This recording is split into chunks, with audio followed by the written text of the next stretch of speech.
jí 80,000 ọ̀rọ̀ 91,000 là ń sọ àti ìsọ̀tọ̀ ìyá láàárọ̀ kùtù ẹ ti bèrè fúláàgì ẹ ti bèrè fúláàgì láàárọ̀ kùtù láàárọ̀ yìí ẹ ti bèrè fúláàgì ohun tẹ̀ ń ṣe ìyá ìyẹn ọmọ Nàìjíríà tó bá yá ìní ìsì bínú láàárọ̀ kéèyàn dẹ̀ ṣí social media ní àárọ̀ tó bá yìí kéèyàn dẹ̀ ṣí social media kí dẹ̀ máa gbọ́ ìyálé Lizzy olè láàárọ̀ ní ọmọ Nàìjíríà kí ni mo ṣe fún yín Ìyábọ̀ ẹlẹ́wọ̀n olè Ìyábọ̀ amúrọ̀bà olè Ìyábọ̀ Alice Ojo ìyá Festus onígbáná olè wọn ní màtírí ẹ ti lọ jí 80,000 ẹ̀yin ọmọ Nàìjíríà ẹ ṣàánú mi kí kódà kí ni mo ṣí dandan ní kẹrin fi orúkọ mi ṣé bẹ́ẹ̀ ilẹ̀ lọ gbé wá ṣé bẹ́ẹ̀ ilẹ̀ dáwó fún ṣé bẹ́ẹ̀ ilẹ̀ lọ gbé ẹni tí ò lọ sí skul wá ẹni kó wá gbé èyí tó lọ sí skul ẹni kó wá gbé ṣubú ṣé bẹ́ẹ̀ ilẹ̀ lọ gbé ẹni tí ò mọṣẹ́ ṣe wá ẹni kó wá bá yín gbé èyí tí ò kì í sùn tí ò kì í wo tó sáré àtìlá ẹni kó wá bá yín gbé ṣubú ṣé bí ẹ̀yin lẹ lọ gbé alápá má ṣiṣẹ́ ṣé bí ẹ̀yin lẹ lọ gbé wá pé kó wá bá yín gbé akẹ́kọ̀ọ́ ṣubú ọjọ́ òní Lizzy Anjorin fẹ́ bọ̀ lọ́wọ́ yìí Ìyábọ̀ Alice Ojo ìyá Festus onígbáná ọmọ òní fìrè fún ẹbíkíbi tó bá wà torí wọn ló dá wàhálà yìí lọ́jọ́ tí mo ṣègbéyàwó secret wedding ni mo ṣe Ìyábọ̀ Ọlọ́run ò ní fìrè fún gbogbo ọmọ ẹ̀ àtọmọ ọmọ ẹ̀ níbikíbi tó bá wà Ìyábọ̀ Alice Ojo mo sùn lánàá kí n jí láàárọ̀ yìí nígbà tí màá wọ Facebook mo gbọ́ ìyálé Lizzy olè ìyálé Lizzy olè ìyálé Lizzy báwo ìyálé Lizzy ń bo ẹ̀yin èèyàn ṣé bí Ìyábọ̀ Òjó ló yẹ kẹ́ ẹ máa pè mọ́ àti dọ̀kásì nǹkan tẹ̀ ẹ ṣe yìí ò dáa I understand kí kọ́sítọ́mà fún yàn lówó kó má deliver ṣùgbọ́n ẹ mọ̀ pé kò mọṣẹ́ ṣe ẹ mọ̀ pé kò ṣiṣẹ́ owó rí ìgbésí ayé ẹ̀ ẹ̀rọ polówó kúnkẹ́ tó pẹ̀pà sí àbòsílẹ̀ ṣe ẹ̀rọ polówó kúnkẹ́ tó pẹ̀pà sí kí ìdẹ̀jí láàárọ̀ kùtùkùtù ẹ̀yìn má jẹ́ àwọn ọmọ wa tó ti dàgbà kọ́kọ́ bọ́ sórí social media wọ́n máa gbọ́ ìyálé Lizzy olè ó dà kí ni mo ṣe fún un ẹ má bínú mo try láti ṣe Instagram wa padà ẹ má bínú ẹjọ́ láàárọ̀ kùtùkùtù Ìyábọ̀ ò ní nísinmi o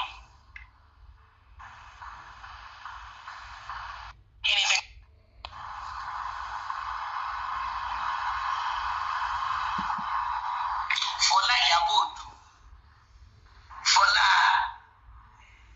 Fọlá ex-convict Fọlá ex-convict Fọlá ex-convict Fọlá ex-convict Ìyábọ̀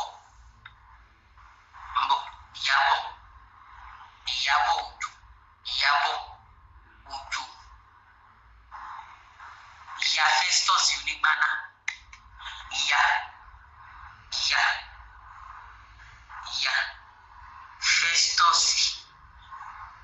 Festus onígbáná ìyá Festus onígbáná ẹ kí wá tàjì kó lè lọ èyí tán ìyálé wa ìyálé mi ti fowó ṣe fàájì tán ṣé bí gbogbo yín mọ̀ káwọn rọba níyálé mi Fọlá Sàríyù ọmọ ex-convict Ìyábọ̀ Òjó mọ̀ Ìyábọ̀ Òjó ni ìyá Festus onígbáná àmúrọ̀bà níyálé mi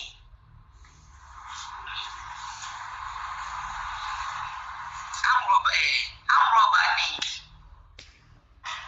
ṣe bí Fọlá Sàríyù a ní ní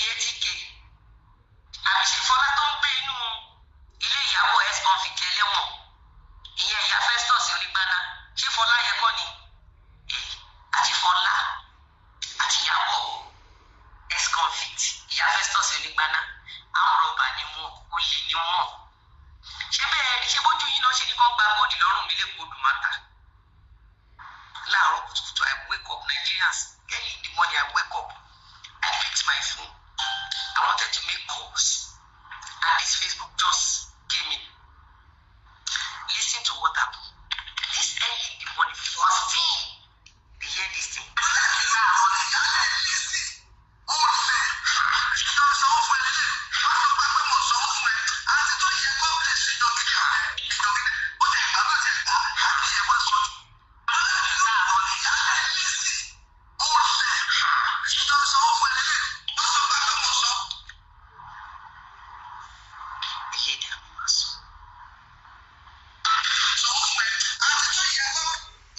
Imagine waking up early in the morning just to wake up.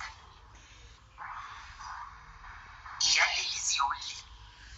Ìyálé mi kí ló dé tẹ́ ẹ ṣe lọ jí ATD inú ẹkọ́nọ́mì yìí. Ìyálé mi anémi. Ìyálé mi amúrọ̀bà. Ìyálé mi alápámáṣiṣẹ́. Ìyálé mi tó ń gbé nílé Ìyábọ̀ Alice Ojo ex-convict. Ìyá Festus onígbàlà. Ìyálé mi tó ń gbé inú ilé pẹ̀lú Ìyábọ̀ onígbàlà, ìyá Festus onígbàlà. Ìyálé mi ti ń gbọ́jà, béèyàn bá ti ń gbọ́jà, ẹ̀ẹ́dẹ́gbẹ́ ìyálé mi bó ṣe rí bọ́ọ̀kìlì ni. Ìyálé mi ti ń gbọ́jà pẹ̀lú Ìyábọ̀ Òjó. Ó tajà 80,000 naira, ó tún lu jìbìtì. Ìyábọ̀ Alice Ojo ex-convict, ìyá Festus onígbàlà, ó ta ọjà 80,000 Ìyábọ̀, ó dé lu jìbìtì. Now, níjọ́ kìíní àná tẹ́ lọ sínú Tom Jones, gbogbo àgbáyé ń gbọ́ bẹ́ẹ̀ ṣe sọ pé ẹ jẹ́ ká sọ pé àgbà góòlù, ẹ jẹ́ ká sọ pé àrí góòlù lọ́wọ́ ẹ̀, ẹ jẹ́ ká gba góòlù ọwọ́ ẹ̀, gbogbo àgbáyé ń gbọ́ o. Ìyábọ̀, ìyá Festus onígbàlà, Ìyábọ̀ ẹlẹ́wọ̀n, ó bẹ́ síta. Yes, one man said they eventually become what they lie against you. About Fọláṣadé today claim fake transfer, reverse transfer. Wọ́n ti gbé polóòsì. Ṣé ẹ gbé káwọn rí kámàmà? Kámà ilé ìjọ kámàmà. Mi ò wá sọ̀rọ̀ púpọ̀ láàárọ̀ yìí. Ẹ̀yin èèyàn tí Fọláṣadé Sàríyù tó ń gbé nínú ilé Ìyábọ̀ ẹlẹ́wọ̀n, ìyá Festus onígbàlà. Tí Fọlá bá ti lu yín ní jìbìtì bẹ́ẹ̀ yẹn bó ṣe máa ń lu jìbìtì, ẹ máa orúkọ ẹ̀ pẹ̀lú Ìyábọ̀. Ẹ máa pe orúkọ ẹ̀ pẹ̀lú Ìyábọ̀. Ẹ ṣáà rí pé Ìyábọ̀ Òjó ló ń gbé. Ẹ ṣáà rí pé Ìyábọ̀ Òjó ló gbé wá sọ́dọ̀ àjíṣọ́bà tó wá tọrọ báárà. Ẹ rí pé Ìyábọ̀ Òjó ṣe gbé lọ sí Facebook tó ń gba donation. Ẹni tó tún gbé padà wá sí Instagram wá fi gba donation. Ọ̀pọ̀pọ̀. Guys.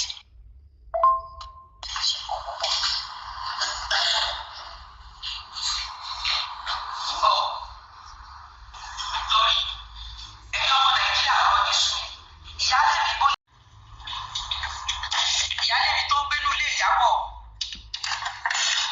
Ìyábọ̀ ẹlẹ́wọ̀n, ìyá Festus onígbàlà. Ìyálé mi bó lẹ kówó sí, ẹ jẹ́wọ́ fún mi. Kọ́ tó gbé wa lọ sọ́dọ̀ kí lórúkọ bọ̀bọ̀ tó máa ń múlẹ̀ yẹn náà? Kí lórúkọ máa ń kọ́ báyìí tó máa ń múlẹ̀ láì máa yẹn báyìí? Kí lórúkọ máa ń tó máa ń múlẹ̀ yẹn?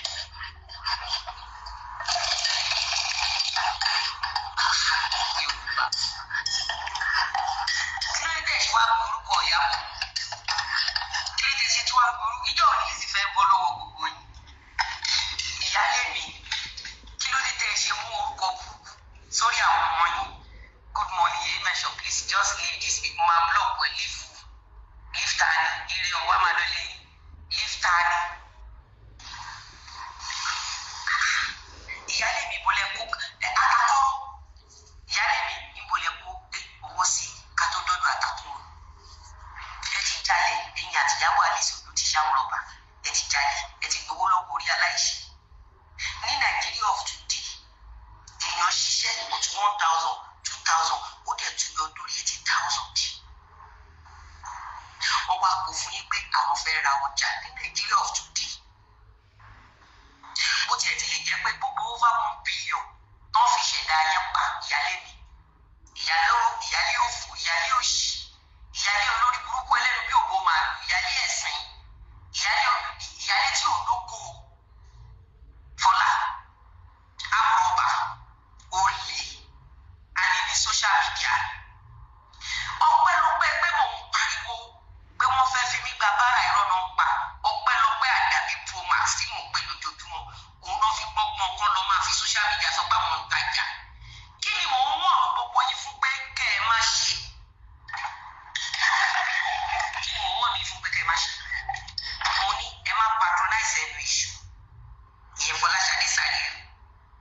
Ìyálé mi tó ń gbé nínú ilé ìyàwó ẹlẹ́wọ̀n, ìyẹn ìyá Festus Onígbàlà. Mo ní ẹ má rajà lọ́wọ́ ẹ̀. Ẹ má patronize àwọn vendors ẹ̀. Ẹ má patronize Ìyábọ̀. Ẹ má patronize vendors Ìyábọ̀. Ẹ má patronize vendors Esabod. I told you. I said it or not. Ẹ̀yin yàn. Ṣé mo máa ń sọ àbí mi ò kì í sọ?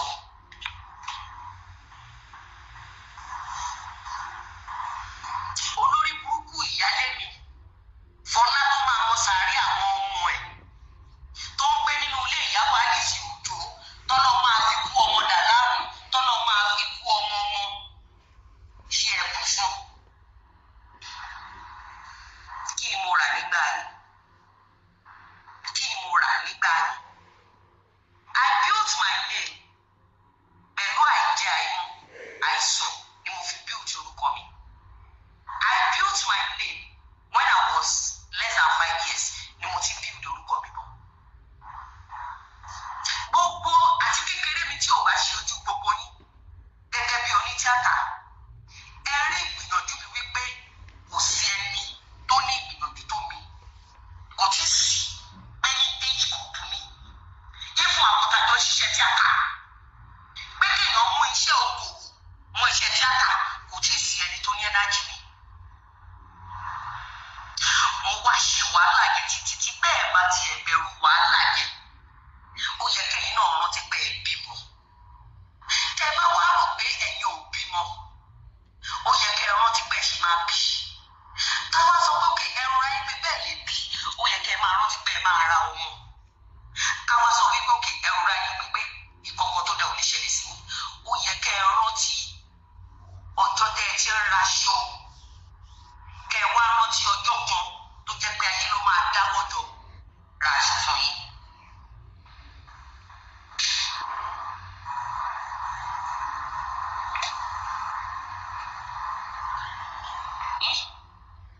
Ó yẹ kẹ́ ẹ rántí sórí gbogbo nǹkan tó bá ṣe láyé statement tí mo sọ yẹn rántí ọjọ́ tó máa dáwọ́ ra aṣọ fún ẹ.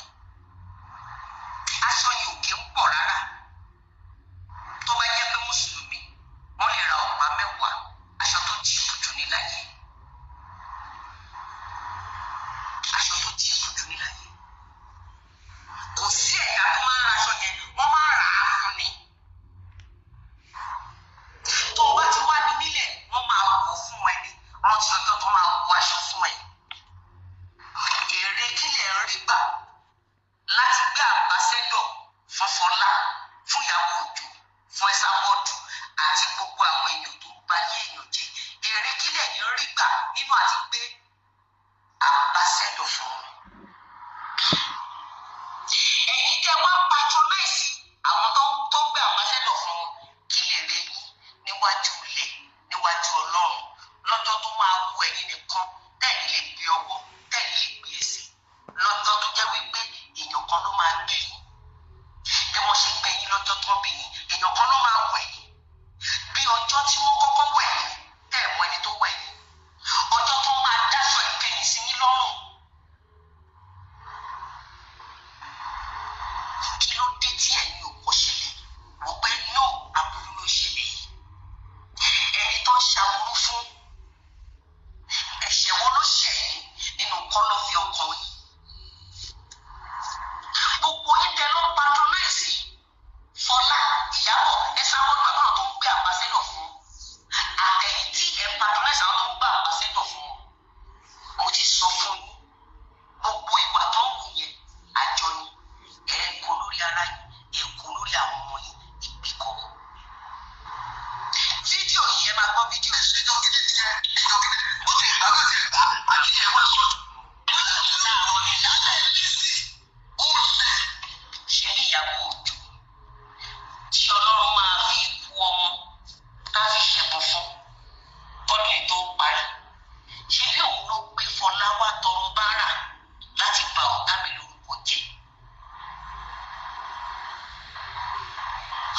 dé tẹ̀ ẹ̀ ṣe lè pariwo Ìyábọ̀ Òjó?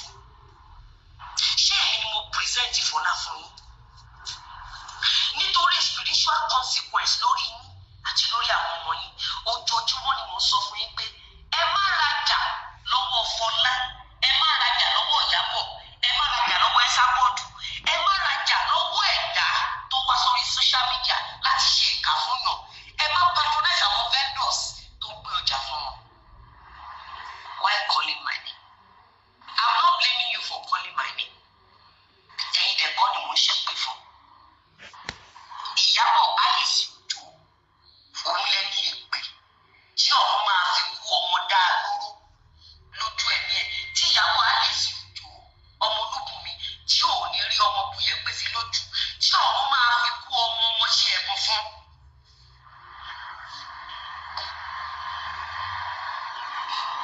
Àwọn ọ̀pálẹ̀mọ́ nílẹ̀ Haúsá nílẹ̀ òkè lọ́hùn wọn ò kó sí tó ẹ̀yin Yorùbá yìí.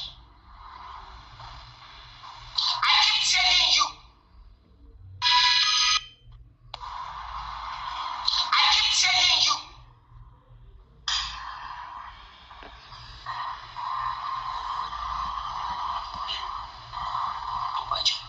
I keep telling you. Stop patronizing Fọláṣadé Sàrí ọmọ Kíkẹ́ lọ́mọ Mọ́ládùúgbò tí wọ́n máa wo òkú ọmọ ẹ̀mẹ́rẹ̀ẹ̀rin wá fún lọ́jọ́ kan náà. Tí 80,000 naira tó bá lè dùn yín to this level, ẹ imagine tó bá jẹ́ pé ẹ̀yin lè build orúkọ yìí bí Lizzy ṣe build orúkọ ara ẹ̀. Ẹ imagine tó bá jẹ́ wípé ẹ̀yin lè ti acquire gbogbo nǹkan tí Lizzy ti acquire. Tí Ìyábọ̀ Alice Òjó tó máa rí kú ọmọ àti kú ọmọ ọmọ lójú ẹ̀mí ẹ̀ kó wá gbé Fọlá wá fi bà yín lórúkọ jẹ́. Báwo lè ṣe máa fi if 80,000 naira bá lè dùn tó yìí? Yorùbá ẹ burú o.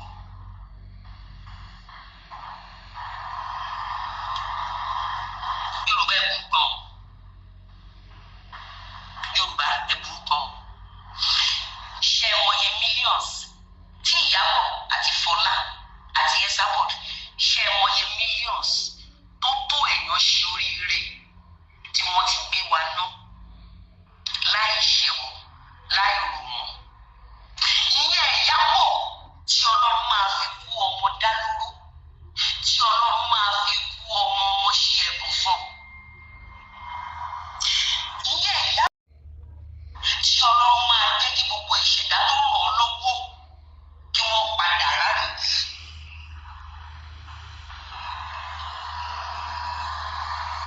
If you can come online because of 80,000 naira, ẹ wá rántí kẹ́ ẹ rò pé Lizzy Anjorin nìkan ṣoṣo ni ò kí ń lọ sí pátì. Ẹ gbọ́ nínú ìwé ìtàn gbogbo lọ́wọ́ olóṣèlú fi bẹ̀rẹ̀ bísínẹ́sì. Ẹ gbọ́ nínú ìwé ìtàn pé Lizzy ń ṣe olóṣòkiri bí Ìyábọ̀ Òjó. Ẹ gbọ́ nínú ìwé ìtàn pé Lizzy ń dọ́dọ̀ gbogbo kiri bí Ìyábọ̀ Òjó. This Lizzy Anjorin single-handedly. Lizzy Anjorin lọ́jọ́ ní tèrè ìjì tèrè ẹ̀ta tèrè ó dẹ̀ rọra tó jọ. Kò ta sí yín, kò bu yín, kò bá yín jà, kò ṣèkà fún yín, ó rọra ń polówó ọjà ẹ̀. Èyí wá wò wípé Ìyábọ̀ Òjó yẹn lẹ́yìn fẹ́ fi ṣe ambassador. Gbogbo yín tẹ́ fi Ìyábọ̀ Òjó ṣe ambassador àti ẹ̀yin tẹ́ lọ patronize àwọn tó fi Ìyábọ̀ Òjó ṣe ambassador, Ọlọ́run á fi kú ọmọ dán yín wò. Gbogbo yín tẹ́ bá patronize ambassador Ẹsábọ́ọ̀dù, Ọlọ́run á fi kú ọmọ á fi dán yín wò. Gbogbo yín tẹ́ bá patronize Fọláṣadé Sàrí ọmọ Kíkẹ́ lọ́mọ, Ọlọ́run á fi kú ọmọ á fi dán yín wò. Àdàbí tẹ́ bá lè gba nǹkan tí Fọlá ṣe fún mi. Àdàbí tẹ́ bá gbàdúrà tí Ìyábọ̀ Òjó ṣe fún mi. Àdàbí tẹ́ bá gbàdúrà lórí ara yín àbí lórí ọmọ yín. Gbogbo ohun tí Ẹsábọ́ọ̀dù ṣe fún mi, tó ṣe fún ọmọ mi, tó ṣe fún ìrìnàjò mi, tó ṣe fún gbogbo nǹkan mi. Àdàbí tẹ́ bá kúnlẹ̀ tẹ́ gbàdúrà ẹ̀ fúnra yín. Àdàbí tẹ́ bá lè gba 1%. Gbogbo yẹn pátápátá tẹ́ lọ́nà owó oògùn yín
ẹ̀dá kan tó máa bá Ìyábọ̀ Òjó dòwò pọ̀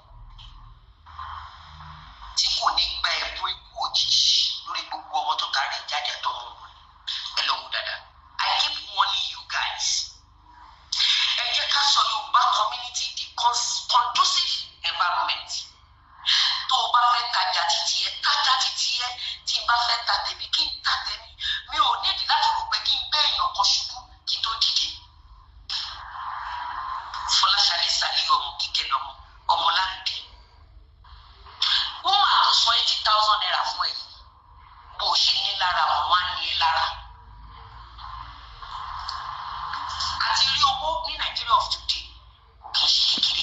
Nígbà tó o bá yàn ta ọjà Fọlá Ìyábọ̀ kan ló tún lọ́jà o. Ìyábọ̀ Òjó ò rí ọjà ta, Dọ̀kásì ò rí ọjà ta, Ẹsábọ̀dù ò rí ọjà ta. Ìwọ Fọláṣadé Sàlíù ọmọ Kíkẹ́ lọ́mọ Ọmọláńdé tó o máa jẹ kúrò, tó o máa mú kúrò, tó o máa faṣọ kúrò sùn, tó o máa rí ìkúrò lórí gbogbo ọmọ mẹ́rẹ̀ẹ̀rin tó tara ẹ jáde tí gbogbo àwọn olùrànlọ́wọ́ àwọn alátìlẹ́yìn yẹn tí ọ̀run máa fi kú ọmọ dánwò.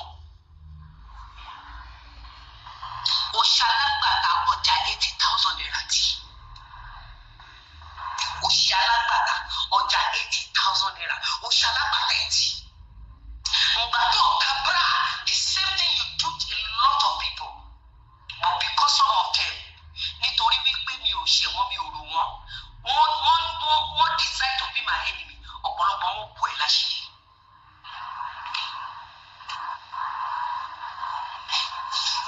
Ìwọ Fọlá tó ò lè ṣe alágbàtà ọjà 80,000 láṣeyọrí. Ìwọ àti Ìyábọ̀ Ẹsábọ̀dù lè jáde tẹ̀ sọ pé ẹ máa gbé Lágbájá ṣubú, ẹ máa gbé Tẹ̀mẹ̀dẹ̀ ṣubú, ẹ máa gbé Làkàṣègbè ṣubú. Tó o bá ti ẹ̀rọ gbogbo nǹkan nílé ayé Fọlá, ó yẹ kó o rú bó ṣe lọ sọ́dọ̀ Gíslọ́bà tó o lọ tọrọ owó bisikíìtì tó o bá ṣe ń dòrò ni. Kò yẹ kó lórí burúkú àgbẹ̀dẹ ẹ̀kú pọkọ́ta. Ìwọ tó lè afford common biscuit. Ìwọ ló wá gba 80,000 naira lọ́wọ́ àwọn èèyàn Fọlá. Ó wá búlọ̀kù ẹ nìyẹn. Kò tún ṣe pé wọn ló lọ́jà o ládùúrú billions of naira tó fi ẹ́ pa. Not millions, billions ló fi ẹ́ pa.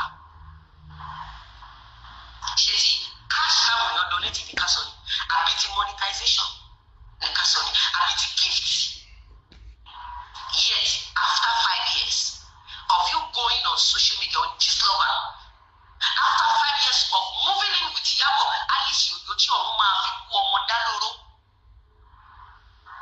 Fọlá, o ṣalágbàtà ọjà 80,000 naira ò lè dìfà. Ẹ̀yin lè lè kóra níjọ. Kẹ̀ẹ́tẹ̀ sọ wípé àwọn tí ó ń ṣiṣẹ́ tí ò sùn ẹ̀ ń sáré kan ṣubú. Ìwọ lórí burúkú Fọlá tí ọ̀run máa fi kú ọmọ dá lóró. Ìwọ Ìyábọ̀ Alice Òjó tí ọ̀run máa fi kú ọmọ tó máa fi dá ẹ lóró. Tá a fi ẹ̀bùn ikú ọmọ mọ́, tá a fi ṣe kẹ́ ẹ kọ́dún ètò tán Ìyábọ̀ Alice Òjó. Ẹ̀yin ilẹ̀ bíríjì pé káwọn èèyàn máa ṣiṣẹ́. Ẹ̀yin lẹ sọ wípé Lizzy lọ jí 91,000 naira. Látijọ́ tí Lizzy Anjorin ti ń ta ilẹ̀, kò tí ì sí ẹ̀dá kan tó jáde tó ní Lizzy ò deliver ilẹ̀ fún un. Kò tí ì sí. Bí mo ra ilẹ̀ mi tán, mo sanwó mi tán, Lizzy ò wá fún mi. Kò tí ì sí. I mean, that is business that has to do with huge amount of money in millions. Kò dìgbà tí ń bá dẹ́kun fún ẹ̀yin olùrànlọ́wọ́ Fọlá. Kò dìgbà tí ń bá ṣépè fún ẹ̀yin olùrànlọ́wọ́ Ìyábọ̀ Òjó. Àti ẹ̀yin tẹ́lẹ̀ ẹ̀gbẹ̀jẹ̀ Ẹsábọ̀dù, èpè ti jẹ́ ti yín láàárọ̀. Ó ti jẹ́ ti yín lọ́sàn-án. Èpè ó ti jẹ́ ti yín lálẹ́ tọmọtọmọ ni. Over 40 years in business. Kò dẹ̀ sí ẹ̀dá kan tó lè jáde wípé mo sanwó fún Lizzy. Mi ò gba ọjà. Kò tí ì sí. Ẹ wá jáde síta. Ẹ wá sọ ẹ̀ṣẹ̀ tí Lizzy ṣẹ̀ yẹn. Ẹ sọ ẹ̀ṣẹ̀ tí Lizzy tó ń sáré àti jẹ́nìyàn. Lizzy tí ò fi òkú ọmọ náà tí ò kọ́ lẹ́tà pé kọ́ lọ wú òkú Mohbad bí Ìyábọ̀ Òjó ṣe ní kọ́ lọ wú òkú Mohbad, Lizzy tí ò jó nílé onípòsí, Lizzy tí ò lọ tọrọ owó lọ́wọ́ Gistlover. Mo fẹ́ kí gbogbo ẹ̀yin ọmọ Nàìjíríà kẹ́ ẹ jáde kẹ́ ẹ sọ ẹ̀ṣẹ̀ tí Lizzy ṣe.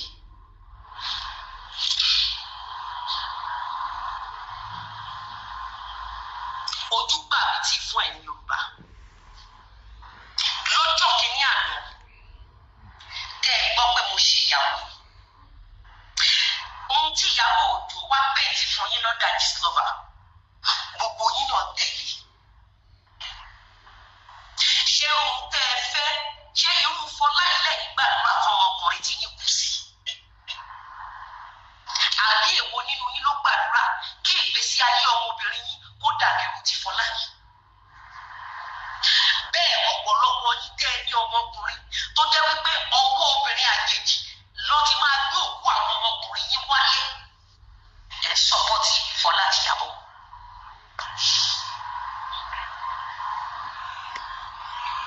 Torí pé tó bá bí ọmọkùnrin tó fẹ́ jẹun ẹ̀, o ò ní ní pé irú Mr. Lawal yẹn kó kú nítorí irú olórí burúkú Fọlá tó máa mọ sáré ọmọ ẹ̀mẹ́rẹ̀ rẹ̀. Ìtẹ́sí abiyamọ tó bímọ ọkùnrin tí gbogbo ọmọkùnrin ẹ̀ tó máa tọ́ ẹ̀jẹ̀ kú láti lè máa sọ pé kí ni, láti lè sọ pé kí ayé Mr. Lawal bàjẹ́. Ìtẹ́sí abiyamọ tó bímọ obìnrin tí wọ́n máa rú òkú ọmọbìnrin ẹ̀ padà lọ bá nílé ní àsìkò tó bá yẹ kó jẹun ọmọ. Irú obìnrin bẹ́ẹ̀ ló máa sọ wípé òun fẹ́ tẹ̀lé irú Fọlá láti já obìnrin tí kò ń sùn tí kò ń wo tó ń sáré àti là pé wọ́n já obìnrin bẹ́ẹ̀ bọ̀.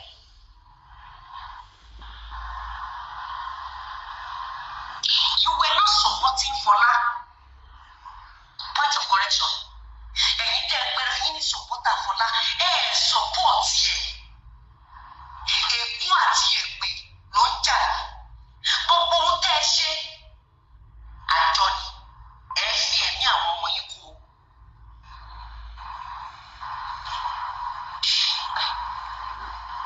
Ẹ fi ẹ̀mí àwọn ọmọ yín ẹ fi kú. Ilé ayé láti bá kọkùnrin fẹ́ yàwó kan kó fẹ́ méjì kó fẹ́ mẹ́ta kó fẹ́ bó ṣe wù ú. Ilé ayé láti bá kóbìnrin wà pẹ̀lú ọkùnrin kó dẹ̀ dúró ti ọkùnrin yẹn bí mo ṣe dúró ti Mr. Lawal. Torí Mr. Lawal ti dúró tì mí nígbà tí mi ti jẹ́ kọ̀ọ̀kan láyé. Ọlá wípé mo mú nínú ògùn mi, mo fi ń ṣàánú Fọláṣadé Sàríù ọmọ Kíkẹ́ lọ́mọ ọmọ Ládùúgbò. Kò sí kankan ní tẹ sọpọ́tì Fọláṣadé Sàríù ọmọ Kíkẹ́ lọ́mọ ọmọ Ládùúgbò. Owó lẹ fi sọpọ́tì ẹni o, aṣọ lẹ fi sọpọ́tì ẹni o, material things lẹ fi sọpọ́tì ẹni o, comment section lẹ fi sọpọ́tì ẹni o, blogging lẹ fi sọpọ́tì ẹni o. Mi ò mọ tẹ fi sọpọ́tì ẹ, ẹ ń bá ambassador fi sọpọ́tì ẹni o, ẹ ló ń pọ̀jù lẹ́sà tó ń polówó fún fi sọpọ́tì ẹni o. Gbogbo yín lọ náà máa fi kú ọmọ ló máa fi dá lọ́lá. I worked nígbà tí mo lọ sí school mo kiri àmàlà ni. Mo ti kiri àmàlà ní Michael Alade, mo ti ṣọwọ́ adálámàlà ní Fata, mo ti lọ fọ ẹsẹ̀ ní my 12 pẹ̀lú ìyá tó bí mi lọ́mọ. Ibẹ̀ ni mo ti ń dáwó èmi tere èjì tere. Mi ò sá kúrò lé, mi ò sá tẹ̀ lọ́kùnrin lọ. Mi ò sọ pé torí ìyá mi ò lówó, bàbá mi ò lówó pé mi ò ní lọ sí school. Tí n bá ń kiri àmàlà, tí n bá rí kọ́sọ́mà tó pè mí, tí n bá kàmàlà fún wọn, mọ́mẹ́ǹtì tó ń fi ike àmàlà mi jẹun lọ́wọ́, ọlọ́run á wọ ọlá pé mọ́mẹ́ǹtì yẹn ni mo máa gbéwèé mi jáde ní máa glance jù ìwọ̀nba tí mo lè kà. Ọlọ́run á wọ ọlá bẹ́ẹ̀. Fọláṣadé Sàríù ọmọ Kíkẹ́ lọ́mọ ọmọ Ládùúgbò. Ìyábọ̀ Alẹ́ ọmọ ológun ìfẹ́ ti gbà ẹ sábà àti gbogbo àwọn tó dàbí gbogbo yín lọ́run máa fi kú ọmọ dà láwọn.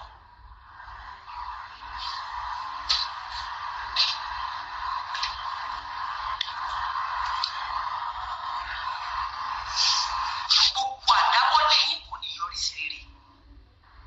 Ilé ọ̀gẹ́rẹ́ awọ́lá àìjẹ́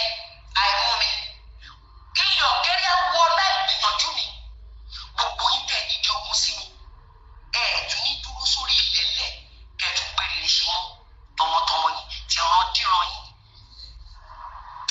Ní rí ọlá fi yangàn. Ní rí ọlá fi yangàn. Àná yín máa dájú ẹ̀mí yín lọ. Títọ́ bá balẹ̀ kó kí n padà sẹ́nu mọ́. Apànìyàn ni yín. Apànìyàn òun ni yín. I will keep saying it. Tí ò bá sí Ìyábọ̀, tí Ọlọ́run máa fi kú ọmọ dá lóró lójú ẹ̀mí ẹ̀, tí ọ̀run máa fi kú ọmọ ṣẹ̀kú fún. Who is Fọlá? Kí ni contributions Fọlá sí society compared to contribution Lizzy Anjorin? Àwọn apànìyàn ni yín. Ó dẹ̀ ti yé mi wípé survival of the fittest ni. Mo ti mọ̀ pé ilé ayé yìí ogun ni. Èmi náà dẹ̀ ti múra àjáde sílẹ̀. Mo ti gbé ọkọ̀ ọ̀rọ̀, mo ti gbé àdá èpè, mo dẹ̀ ti gbé ìbọn, àyájọ́ burúkú àti àdàbí, mo ti gbé dání fún yín. Tell me one thing that made you to support Fọlá that did not go to school, Fọlá that did not learn handwork, Fọlá that has never contributed anything to the society. What made you to support her against èyí tó rọ́jú nínú òfin ọ̀la tó lọ sí school, èyí tó rọ́jú nínú òfin ọ̀la tó kù sí ọwọ́, èyí tó rọ́jú nínú òfin ọ̀la tó dẹ̀ bẹ̀rẹ̀ okòwò ẹ̀ lẹ́yọkan ní méjì, tó dẹ̀ sọ fún àwọn ọmọ yín pé ẹjá ṣiṣẹ́, àwọn obìnrin ẹjá ṣiṣẹ́, ẹjá kọ́lé, ẹjá wọṣọ, ẹjá ṣe dáadáa.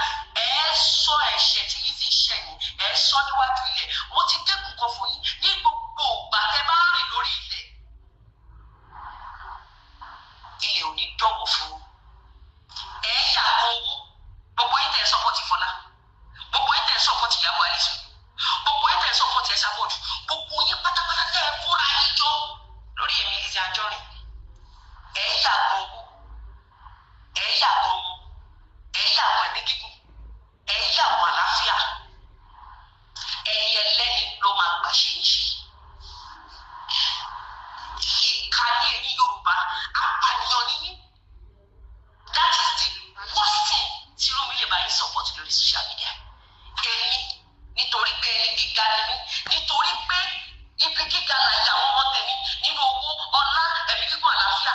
Èmi ò ní pẹ̀lú yín já ìṣẹ̀dá tó sáré àtìlà kí ni mo fẹ́ jábọ́ fún ìṣẹ̀dá tó tọrọ bárà bíi Fọlá àti Ìyábọ̀ Òjó tọ́jọ́ máa mọ sáré ọmọ wọn. Ìkànnì èyí tó wá dùn mí jù, èyí tó dùn mí jù, òun ni wípé irú ìgbà tí Fọlá ti dúdú Ìyábọ̀ Òjó tó gbé wá, òun ló yẹ kẹ́ ẹ pè mú. Okay, kí ni Fọlá ní tó fẹ́ fi jẹ́ ìyálé mi? Ṣówó ló ní tó fẹ́ fi jẹ́ ìyálé mi? Ṣé ọwọ́ ló ní tó fẹ́ fi jẹ́ ìyálé mi? Ṣé ìwé ló kà tó fẹ́ fi jẹ́ ìyálé mi? Ṣé ọgbọ́n ló ní tó fẹ́ fi jẹ́ ìyálé mi? Ṣé ìmọ̀ ló ní tó fẹ́ fi jẹ́ ìyálé mi? Ṣé ìtẹ̀mọ́ra perseverance, endurance ló ní kí ló fẹ́ fi jẹ́ ìyálé mi? Ẹ sọ fún mi kí ló ní? Ẹ sọ fún mi nǹkan tó ní. Ìyábọ̀ Àlìsù Òjó ọmọ bíbí inú Olúkòkun Fẹ́túkà. Ayé bá jẹ́ ayé, tí ọ̀run bá jẹ́ ọ̀run, ní gbogbo ìgbà tó bá rìn lórí ilẹ̀ àti ọmọ ẹ àti ọmọ ọmọ ẹ àti gbogbo àwọn tó ń gbèjẹ àtàwọn tó ń gbèjà, gbogbo yẹn pátápátá ilẹ̀ ọ̀gẹ́rẹ́ amúyíyàgò owó, amúyíyàgò ẹ̀mí gígùn, amúyíyàgò àlàáfíà. Ìyábọ̀ ó máa ṣẹ̀sìn tọmọdọ́mọ ni. Ó máa ṣẹ̀sìn tọmọdọ́mọ ẹ, ó máa ṣẹ̀sìn ni. Ìyábọ̀ ní gbogbo ìgbà tó bá rìn lórí ilẹ̀, ọkùnrin ló ṣàánú fún apàdé àgbákò lórí ayé àti lórí ọmọ ẹ. Obìnrin ni, ọmọdé ni, àgbà ni, abíyàn àbí àfi ọbẹ̀ gbàgbé ẹ̀já ni ló ń ṣàánú fún ìwọ Ìyábọ̀ Àlìsù Òjó, ló ń ṣàánú fún Fọláṣadé Sàríyá ọ̀run kékeré lọ́wọ́, ló ń ṣàánú fún Ẹ̀sà Bọ́ọ̀dù. Gbogbo yín pátá ilẹ̀ ọ̀gẹ́rẹ́ ò ní dọ́wọ́ fún mi. Àáfi ẹ̀mí yín ṣètùtù òpin ọdún tuntun.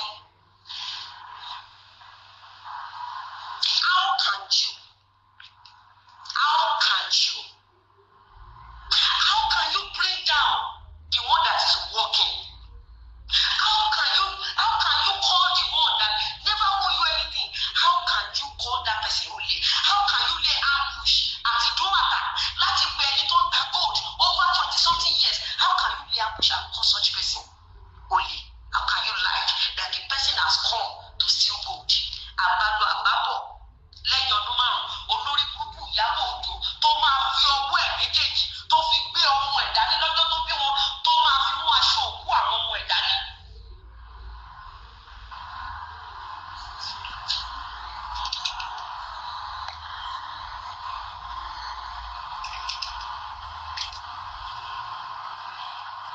listen very well.